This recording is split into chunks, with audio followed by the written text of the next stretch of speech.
US influence, particularly when it comes to Hollywood, to fashion, to consumer habits, that's going to last a lot longer. US political influence, diplomatic influence, strategic influence, that is definitely going to be challenged, and quite quickly. From gold crowns to golden golf clubs, Asia knows how to put on a show for Donald Trump. I'm telling you, these countries are calling us up, kissing my ass. They are dying to make a deal. Please, sir, make a deal. I'll do anything, sir. But in a time when American influence is waning here, the US leader is turning the region's diplomacy upside down. Why is much of this region still rolling out the red carpet for leaders so determined to hurt their exports? And will Asia ever be the same after Trump's America? I'm Mariko Oi in Singapore, and this is Asia Pacific. Twice a week, we'll bring you Asia Pacific stories, unpacked by those who know them best. And today, I'm joined by two correspondents I've known for a very long time. Jonathan Head in Bangkok and Laura Bicker in Beijing. They're the BBC Southeast Asia and China correspondents. I call them walking encyclopedias on the region. Thank you both for joining us on this podcast. So exciting to have you both. Both of you have covered many state leaders, including Donald Trump. So I'm going to start off by asking you for your favorite Trump moment that you have encountered that only journalists can. Laura. Well, actually, you and I were together. So this is at the DMZ. Donald Trump and Kim Jong-un met. Everything is usually very coordinated when it comes to North Korea, except this historic moment where the first sitting US president crosses the border over into North Korea. We are not inside the bubble. You have to be very special to get inside this kind of United States White House press corps. So we're always that little bit removed from it. But we were live on air watching it as we're coming through. And you could see the pandemonium because you actually had to, the White House press secretary had to push North Korean security out of the way. I mean, it's TV gold in many respects when it comes to these kind of made for TV moments. In the recent tour, I was in South Korea when Donald Trump was there meeting President Lee. And we didn't know, we'd heard there's going to be this crown awarded to him, and we weren't quite sure exactly what it was going to look like. And then as they walked in, and you could see this replica, and it's huge. I mean, the South Koreans gifted him this massive gold crown. There's absolutely no way that you could even balance it on your head. So, yeah, I think there have been a few really gold moments. I do remember that DMZ summit because I think we dropped all the other stories. We were rolling just with this story. And when Kim Jong-un and Donald Trump disappeared into this meeting room, we didn't know how long it was going to be. So I think it took them like an hour to come out. And it was like, so for audiences, viewers joining us just now, let's remind you about why this is historic and so on. So, yeah, very kind of unpredictable presidency. That was the first presidency. What about you, Jonathan? What's your Trump moment? Your favorite one? Oh, well, there have been a few. I mean, I remember the 2017 APEC summit. That was his first tour to Asia. And he was very new to Asia then. And at the time, the US had terrible relations with Cambodia. Cambodia had just banned its main opposition leader. It was throwing out US agencies, jailing journalists working for US news organizations. So Hun Sen, the Cambodian strongman, was kind of persona non grata. But at the great sort of get together, it was actually ASEAN, because he'd moved on from APEC to ASEAN. It's all in this region, very similar to this time round. They all had to wear the local dress. It's the Filipino Barong Tagalog. So everyone was dressed in this sort of Filipino shirt. And President Trump was moving around, and I don't think he knew many people. And Hun Sen sidled up to him and got tons of selfies with him, which he then posted all over social media of Donald Trump and Hun Sen, their thumbs up. I mean, that's what Trump's like. I mean, whether you like him or don't, he's always unpredictable and entertaining. And when he arrived in Malaysia and came off, they had these traditional Malaysian dancers lined up. And, Asian leaders are quite formal. They walk down the red carpet, there's a sort of nod here and handshakes. Donald Trump went up and started boogieing away. And the Malaysians and the two of you are dancing as well on screen. I know you probably can't see each other. And Anwar Ibrahim, the host, had to kind of join in. He's been criticised now by people saying that wasn't very Islamic. But that's Trump. You know, they've given it a title. It's called the Joget Penumbuk, which means the fist bump dance. And it's gone viral everywhere. Those, at least they make these summit meetings, which can be pretty dry at times. They do liven them up. Yeah, I mean, both of you, and myself included, covered his first presidency. I mean, Laura, you were in the US, weren't you, when he was first elected? I mean, I remember thinking, you know, President Obama had that pivot to Asia. And at the start, President Trump didn't really seem to care too much about Asia until, you know, he realized how well he gets treated in Asia. You know, he gets treated like an emperor or king, however you want to describe it. This time around, the reaction is quite different from China. Why do you think that is? Is that because Beijing is probably more confident, kind of seeing itself as more equal to the United States? I think when it comes to what China feels, China has stared down the barrel of this trade war. They have prepared for it. They saw it coming first time round after Donald Trump's first term. They've seen the danger.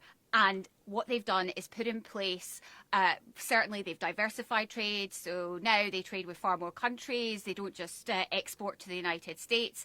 But secondly, they were waiting. And the thing that they did this time is something that they've never done before.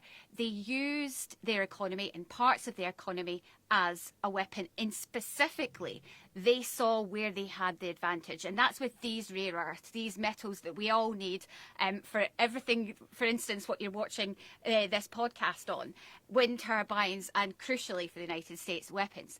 So they used that leverage for the first time. And that is what has brought United States to the table. And that is what Beijing will feel has given it real strength. So while everybody else is flattering Donald Trump, you know, sitting down, trying to do the best trade deal, you know, right from the start, Beijing crossed its arms and said, no, we will fight until the bitter end. And now we have a little bit of a truce after that meeting between the two leaders. We'll just have to see how long that lasts.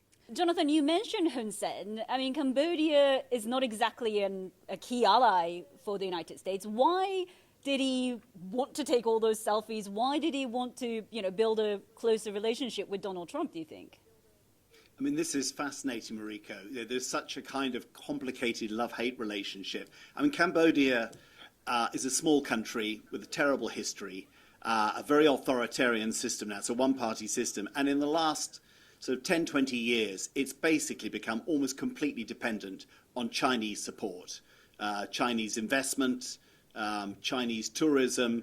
Many people describe it as almost a Chinese client state. And yet, Cambodia, for all of its huge dependence on Chinese diplomatic and investment support, 40% of its exports still go to the United States. And when those tariffs first hit back in April, Cambodia had some of the highest in the world, 49%. That was existential. That's come right down now to 19%. So they've got real reasons why they need to get along with the US. And this is broadly true of the rest of Southeast Asia. They've all got different traditional relationships with the US, some much more distant, some very, very close. But they all need that US market. And that's the difference with China. They don't have that leverage. You know, ever since Donald Trump's first term, ASEAN exports to the US have gone up by well over 2 times. A lot of that is manufacturers moving from China to ASEAN countries to get around Donald Trump's first tariffs on China. So suddenly ASEAN is even more dependent on that US market than it was maybe 5, 10 years ago. And so when Trump comes making demands, they've almost got to give in. They've got to get those tariff numbers down. That applies to Cambodia. It applies to all of them. I want to know how ordinary people in both China and Southeast Asia feel about Mr. Trump. What's your sense? What do you think people think of Mr. Trump and America as a whole? When he was first elected, I went to the park to kind of try to speak to as many people as possible. I think the first thing you get is a kind of grin, and they'll go, Trump. And they don't particularly know why Americans are voting for this kind of bombastic style of politician, because obviously when it comes to politics here, everything is very staged, everything is very choreographed, and they're unable to kind of take it all in. There was also a lot of kind of internet viral videos going around of Trump's dance. They really love a little bit of YMCA. Some of them will be like, oh well, China's much stronger. They'll try to force through some nationalism. Try to say, right, okay, hang on a second. Here we are. We're going to be patriotic here and tell this foreign journalist that the reason China can fight Trump is XXX. So I think there's all of that, but behind it all, I think it's worth saying that there are a lot of families in China that are struggling at the moment. There are real economic challenges. House prices have fallen. 1 in 5 young people are struggling to find a job. You have spending. People are not spending as much money as the government would like. They're not fueling the economy. There are real, genuine fears about the economy. And when you get someone like Donald Trump who's talking about a trade war and tariffs, it kind of ignites a little bit of fear. So as well as poking fun, they've also got that little bit of fear about what a Donald Trump presidency might mean. I don't think anyone in China likes it when US-China tensions are high, despite the rhetoric that will come. And I mean, I've been in factories right through the likes of Guangdong, Foshan, real industrial areas where they'll tell you, no, we will fight to the bitter end. But at the same time, they're worried about how their workers are going to feed their families. Are they going to have to shut down? Where are they going to sell to if they can't sell to the United States? So there are these long-term fears. And I think that when it comes to when you speak to people, that comes through. So yeah, a figure of fun, but also a figure of fear. Jonathan, what about Southeast Asia? I mean, several decades ago when I was growing up, a lot of parents in Asia, especially Southeast Asia, they would consider sending their children to universities in America, the UK, and so on. Do you think they still see America in that light, or are they starting to feel differently about America because of what's been happening with all the things that we've been talking about, like tariffs and so on? I think it is shifting. I mean, it's fascinating. It does vary a bit from country to country. Obviously in places like, for example, Muslim Malaysia and Indonesia, there's been more skepticism of the US in the past, in particular its support for Israel. Thailand has always, where I'm living, has always been incredibly pro-American. They love everything. They love big American cars. They love American food. Not that much. They prefer Thai food. But they love, there's country and Western music, cowboy themes. But it's not a Trump thing in particular. In fact, I think in Southeast Asia, there's quite a strong admiration for Trump, partly because he's a celebrity and because he's entertaining, but also because he's a strong man. And I think a lot of people relate to that. But the US in general, there has been a shift in attitudes. It is seen as a less dependable partner. There is an awareness that America is disengaging. In Thailand, there's quite a lot of anger, actually, over the US, over various things like lecturing over human rights. I mean, in Vietnam, that's a fascinating country because they had, of course, a very long and bitter war against the United States. And yet, until recently, they were very, very pro-American, but partly because Vietnam has a historical mistrust of China. And they see the US as standing up to China as a potential partner. Trump's tariffs have been a profound shock in Vietnam. Vietnam's entire economic model, its projections for the next 20 years were hung on the idea of expanding trade with the US. So I think all of this, the sort of sheer transactional nature of Trump and his sort of fickle engagement with the region, I think is making people wake up. I think we will see a steady shift away from US soft power. What we won't get, I think, is a shift automatically to China. China is actually not particularly good at soft power. Nobody in this part of the world really sees China politically as a model. It's a unique model, China. So, we're in a kind of limbo where attitudes are shifting. And I think that makes it a very confusing time for this region, a very worrying time too. They know the old order that they have thrived under for decades is going, but they're really not sure what's going to replace it. Just on that point of students, I mean, obviously, a number of Chinese students also went to the United States. And I met, a couple of them who were back here on holiday. And at the time when Washington had turned around and said, do you know what, we might not be letting Chinese students in, there was absolute fear, absolute panic. They were all heading to the US Embassy wondering what's happening with their student visas. And that's done lasting damage, because many of them are thinking, despite the fact that Donald Trump said in the last couple of weeks, you know, we're going to allow 600,000 Chinese students in, many are thinking, well, really, is that going to last? So that kind of exchange that you used to have between China and the United States, those links are beginning to sever. And I think that's worrying many analysts, because it means that that kind of almost way of meeting different cultures is also beginning to disintegrate. And I think it means that each side doesn't really understand the other in the same way that it did before. Would you say America is still revered, respected in Southeast Asia and in China, Jonathan? Not revered. Respected, yes. I mean, it's still an enormous influence. No one can quite replace that sort of presence of America in so many aspects of daily life quickly. But I think, you know, there's deep, deep unease about where the United States is going and where it's going to leave these countries here. They've been so dependent on the US. They just assumed, I think, that the US worldview, which was essentially benign and in favor of the freest trade possible, they assumed that would go on. And Trump has just thrown a spanner completely in the works for that. I think US influence, you know, particularly when it comes to Hollywood, to fashion, to consumer habits, that's going to last a lot longer.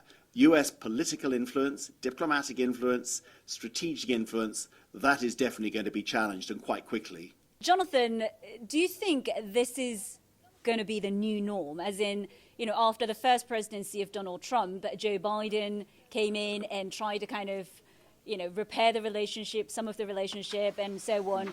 Or do you think this kind of Trump's America, is it going to be here to stay? Look, I think nothing's going to go back to what it was. You know, even Joe Biden's genuine, very sincere efforts to reconstruct that kind of American-led order after the first Trump term really didn't get a lot of traction. I think people had lost a lot of trust. A lot of it was quite ill thought out. I mean, he had his alliance of democracies, and yet he had to include crucial allies like Vietnam, which is about one of the most undemocratic countries you can find anywhere. It didn't really feel like Biden had a clear sort of program for re-establishing that order. Look, the US has been an erratic partner in this region for quite a long time. Remember, under the administrations of George Bush Jr., they were totally focused on the war on terror on the Middle East. They almost abandoned Asia. The policy on North Korea went backwards and forwards at that time. I mean, I think there's been an awareness for a long time the US is fickle, it's subject to electoral cycles. The sheer brazenness of Trump's program and its sort of brutal sort of transactional nature, I think, has woken them up to the fact that America is not a long-term friend. It's just a country you have to engage with. I would say, though, that, you know, if the US is disengaging, if they're going to have to accept the fact it's no longer a reliable partner, there isn't really anything to replace it. You know, we're going to have all these countries in Asia Pacific, this vast region, these huge economies, but no overriding architecture. There's increasing trade architecture. There are multilateral trade deals being worked on that are locking their economies together, but nothing in security. You don't have anything like NATO in the Asia Pacific region. So when the US as the defining power moves away, it's going to be a very, very shaky and uncertain sort of pattern of relations between the countries in this region. I think when it comes to China's view of the United States, I think what China has seen is just how strong it can be. You know, not only has it used that rare earth leverage to get a better trade deal and, you know, come to some kind of truce and humble Washington in a way, what it's realised is that economic strength can be used as a weapon, and they can use it again. Many people in South Korea and Japan would say, no, we are staunch allies. But that friendship doesn't necessarily mean the same thing as it did before. And so I think, as Jonathan said, I don't think Beijing will step in to replace it. But Beijing will think, hang on a second, how can we exploit it? How can we use this as an opportunity, even though they're facing down their own economic challenges? I will add one thing, which is that what was interesting about the Trump sort of whirlwind through Asia was we all focused on the big events he wanted, this peace deal between Thailand and Cambodia, his meeting with President Xi. On the sidelines, his officials actually did hammer out some really quite detailed trade agreements, particularly the one with Malaysia, which may be a model. And in them, you can see some really quite ambitious attempts to lock these Asian countries in on the American side of any dispute. It's very interesting language. It's causing a lot of unease in countries who've signed these deals, particularly Malaysia, also in Thailand. And I will be very interested to see how that works. The problem for the US is China takes a long view. It's been engaged in this deeply entwined diplomacy in the region for decades. It never changes its stance. The US can change every year. Right now, these deals are on paper. Will the US be able to tie these countries to their side in a full-on trade spat with China? I would be surprised if that actually works out. But you can see the US making efforts to anchor as many countries as possible to its side in a coming trade dispute. We'll leave it there. Jonathan and Laura, thank you so much for joining me. And thank you for watching or listening. Click like and subscribe so you won't miss an episode. And if you have any questions, leave us your questions in the comment section. And I'll make sure to these walking encyclopedias of Asia, we'll make sure to ask your questions next time we have them back on. But for now, thank you for watching or listening and see you next time. Bye.